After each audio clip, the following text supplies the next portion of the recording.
మన సంస్కృతి, మన సాంప్రదాయాలు ఎప్పటికీ మనతోనే ఉండాలి. సబ్స్క్రైబ్ చేయండి తిలక్. అవును అన్నాను, నేనన్నాను. అయితే అది నేను చేసిన పొరపాటు. నేను కూడా మీలాగే భావావేశాలకు లోనయ్యాను. కానీ ఇప్పుడు నేను నా తప్పుకి ప్రాయశ్చిత్తం చేసుకోవాలనుకుంటున్నాను. ఎవరూ సంతానహీనులు కాకూడదని కోరుకుంటున్నాను. కానీ మేము సంతానం లేని వాళ్ళమయ్యంగా నేను మీ దుఃఖాన్ని అర్థం చేసుకున్నాను.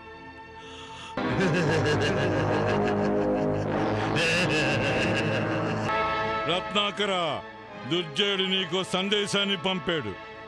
రేపు సూర్యాస్తమయానికి ముందు వైష్ణవిని మా రాజైన దుర్జయునికి అప్పగించలేదంటే అపహరించబడిన బాలికలలో ఏ ఒక్కరూ ప్రాణాలతో ఉండరు. వారందరూ వధించబడతారు.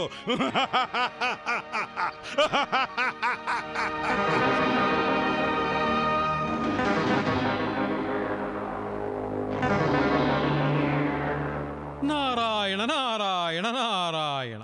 రాక్షసరాజైన దుర్జయుడు రాజైన రత్నాకరుణ్ణి చాలా ఇరుకున పెట్టేశాడు మాత.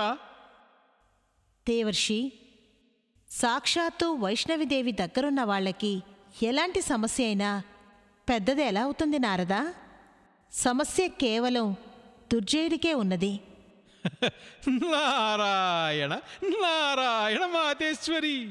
దేవర్షి, రత్నాకరుడికి బాగా తెలుసు కేవలం బ్రహ్మమే సత్యమని, పైగా ఈ లోకం అంతా మిథ్యయని. బ్రహ్మమే శాశ్వతం, మిగిలిన ప్రపంచమంతా అశాశ్వతం. కానీ దుర్జయుడు ఈ పరమ సత్యాన్ని నిర్లక్ష్యం చేస్తున్నాడు. తనకు లభించిన జన్మని ఈశ్వర ప్రాప్తి కోసం ఉపయోగించకుండా అతడి దుర్బుద్ధి ఈశ్వరుణ్ణే హెచ్చరించే దుస్సాహసం చేయుచున్నది. దేవర్షి, దుర్జయుని వంటి దురాత్ముడు అసత్యమును ఆశ్రయిస్తాడు. రత్నాకరుని వంటి మహాత్ముడు భక్తికే సమర్పితమైన జీవితమును సాగిస్తాడు. ప్రపంచపు ఆకర్షణ నుండి బయటికి రావడం ముక్తి.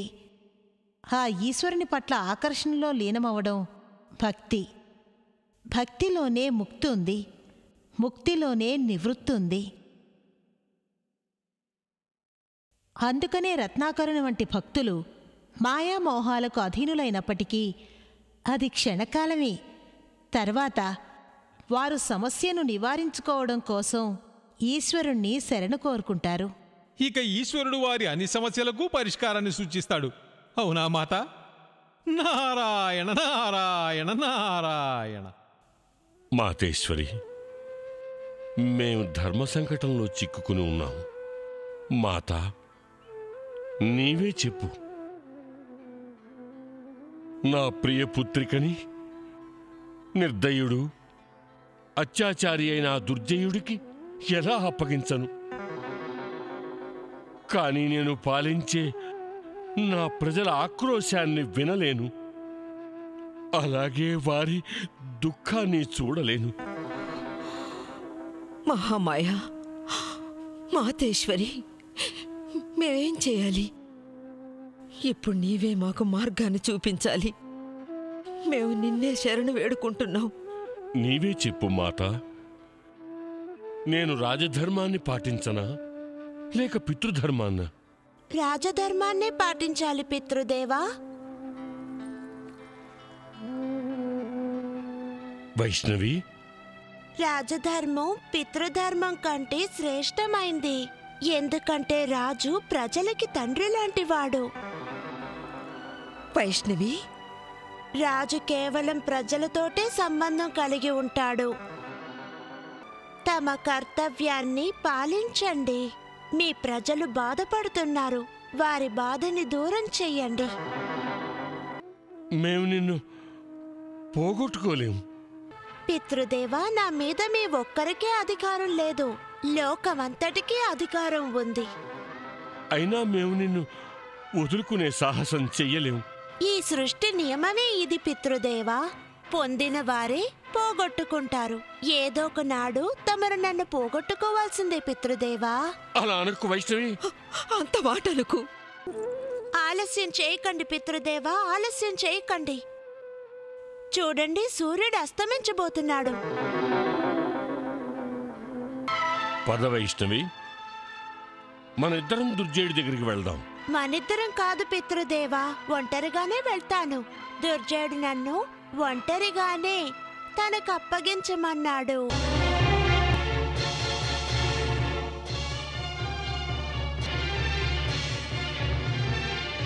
పోనీ సారథి. నేను తట్టుకోలేకపోతున్నాను. ఒక్క క్షణం కూడా వైష్ణవి వియోగాన్ని భరించలేను. నారాయణ నారాయణ. కానీ మహారాణి, పృథ్వీలోక నియమం అదే. యోగం ఉండే చోటే వియోగం కూడా ఉంటుంది. ప్రణామం. శుభం భూయాత్. మహారాణి, తమ కంట్లో కన్నీళ్లు శోభనీయం కాదు. మహాలక్ష్మీమాత దుఃఖపీడితుల కన్నీళ్లను తుడవడం కోసమే వైష్ణవీదేవి రూపంతో తమ ఇంట అవతరించింది. తమరు అశ్రువులు చిందిస్తున్నారా? ఇవి అశ్రువులు కావు మహర్షి, ఇది తల్లి మమకారం. అది మమకారం కాదు మహారాణి, మాయ. మీరు దాని అధీనులయ్యి ఉన్నారు. లేదు దేవర్షి. తమరి సత్యాన్ని అంగీకరించండి మహారాణి. వైష్ణవీదేవి జననం జగత్కళ్యాణం కోసం ఉద్దేశించబడింది. తమరామెను మీ మమకారపు శృంఖలాలలో బందీని చేస్తే లోకానికి మార్గదర్శనం ఎవరు చేస్తారు? దుర్జయుని వంటి దురాచారుణ్ణి, దుర్మార్గుణ్ణి ఎవరు సంహరిస్తారు? పెరుగుతున్న అధర్మాన్ని ఎవరు నిర్మూలిస్తారు? మేం తప్పు చేశాం మహర్షి. మహాలక్ష్మీ మాత సాక్షాత్కరించిన తర్వాత కూడా మేం మాయామోహాలకి లోనయ్యాం. మమ్మల్ని క్షమించండి దేవర్షి. మీరిరువురు వైష్ణవీదేవి గురించి చింతించకండి. వైష్ణవీమాత బ్రహ్మస్వరూపిణి, సృష్టి సంచాలకురాలు, స్వయాన ఆదిశక్తి స్వరూపిణి. రాక్షసరాజైన దుర్జయుడు వైష్ణవీమాత సత్యస్వరూపాన్ని తన అంతర్చక్షువులతో చూడలేకపోతే నేడు సూర్యాస్తమయానికి ముందే అతడి వినాశనం నిశ్చయం. ప్రణామం దేవర్షి. ప్రణామం దేవర్షి. శుభం భూయాత్. వైష్ణవి వస్తోంది. ఆ వైష్ణవి తన మృత్యువుకి సమీపంగా వస్తోంది. నేను ఆమెను స్వాగతించడానికి దుష్టబుద్ధిని, సుబాహుణ్ణి, విక్రాలుణ్ణి పంపించాను.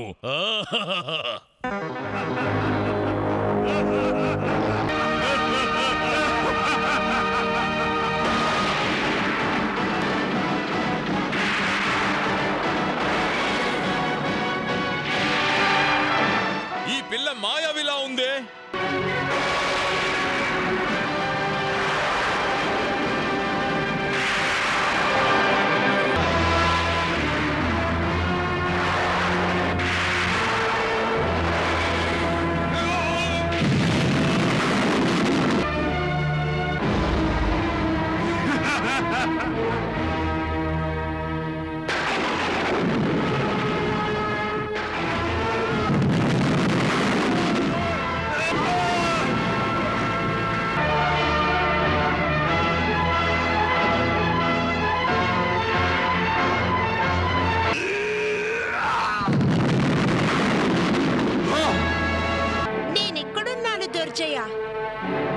వైష్ణవి? అవును, నేనే వైష్ణవిని. ఎవరు నన్ను పిలుస్తారో వాళ్ళ పిలుపుని విని నేను వాళ్ళ దగ్గరికి చేరుతాను. నువ్వు కూడా నన్ను పిలిచావు కదా, అందుకే నీ దగ్గరకొచ్చాను. ఇంతకీ నువ్వు మా రాజభవనంలో ఎలా ప్రవేశించగలిగావు? ఎవరు ఆపగలరు నన్ను? నేను ఈ బ్రహ్మాండానికంతటికీ నాయకురాల్ని. విశ్వ సంచారణమంతా నేనే చేస్తాను. నేను ధర్మాత్ములని రక్షిస్తాను దుర్జయ, అలాగే దురాత్ముల్ని శిక్షిస్తాను. నీవు స్వయంగా నీ మృత్యువునే పిలిచావు. ఇంత చిన్న బాలికవయ్యుండి ఈ అసురేశ్వరుడైన దుర్జయుణ్ణి మృత్యువు పేరుతో భయపెడుతున్నావా? నీ మాటలు వింటుంటే నాకు నవ్వొస్తోంది. దుర్జయ, నువ్వే బాలికలనైతే అపహరించావో వాళ్ళని నాకప్పగించు దుర్జయ. ధర్మ మార్గానికి తిరిగి రా దుర్జయ. దుర్జయ, నేను నిన్ను క్షమిస్తాను. కానీ నేను నిన్ను క్షమించను. నేను నిన్ను మృత్యువు ఒడిలోకి పంపిస్తాను.